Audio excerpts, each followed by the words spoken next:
Adani Hindenburg मामले में capital market regulator SEBI ने अपनी जांच का दायरा बढ़ा दिया है। सेबी ने इस मामले पर दूसरे देशों के रेगुलेटर से जानकारी जुटाना शुरू कर दिया है। इस मामले पर दस्तावेज जुटाने के लिए सेबी ने दुनिया भर में खोजी पत्रकारों का जो संगठन है OCCRP से संपर्क किया है। OCCRP ने अदानी ग्रुप को लेकर अपनी रिपोर्ट में कई दस्तावेजों का हवाला दिया था। हालांकि OCCRP ने सेबी को किसी तरीके का दस्तावेज देने से इनकार कर दिया है। सर, अब किस चीज़ की जांच कर रहा है ये सेबी?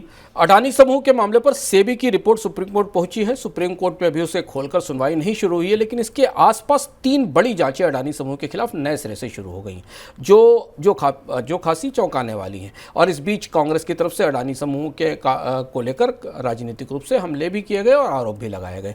पहली जांच ये थी कि OCCRP की रिपोर्ट की इस बात का जिक्र, जो OCCRP ने अपनी रिपोर्ट में बताया था कि अडानी समूह ने यूरोप और मिडिल ईस्ट की कुछ कंपनियों का इस्तेमाल किया, जिनके फंड्स को इस समय भारत का फंड डाइवर्ट करके उनके जरिए भारत में लाया गया, और ये वो कंपनियां थी जिनकी जांच होनी चाहिए।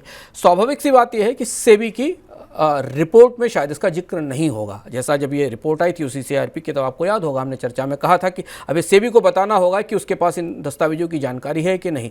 तो आज ऐसी खबरें आई, उससे पता चला कि सेबी को ये सब नहीं पता था कि अडानी समूह इस तरह से काम कर रहा था। तो इन्वेस्टिगेटिव जर्नलिज्म की इस पड़ताल में जो निकल कर आया, उस पर सेबी ने संज्ञान भी लिया है और उनसे दस्तावेज भी मांगे हैं। यानी ये मामला कहीं ना कहीं थोड़ा दाल में काला था इन कंपनियों को, जो ये कंपनियां काम कर रही थी। दूसरी महत्वपूर्ण जांच गल्फ एशिया फंड को लेकर शुरू हुई, जो सेबी ने अपने जांच के दायरे में शामिल किया है। और तीसरी जांच के बारे में आपको बता चुके हैं कि अडानी समूह के मुंबई एयरपोर्ट के अधिग्रहण के जो सौदे हैं, उन पर कॉर्पोरेट अफेयर्स मिनिस्ट्री भी पड़ताल कर रही है। तो वापस हिंडनबर्ग की रिपोर्ट के कुछ महीने बीतने के बाद 3-4-5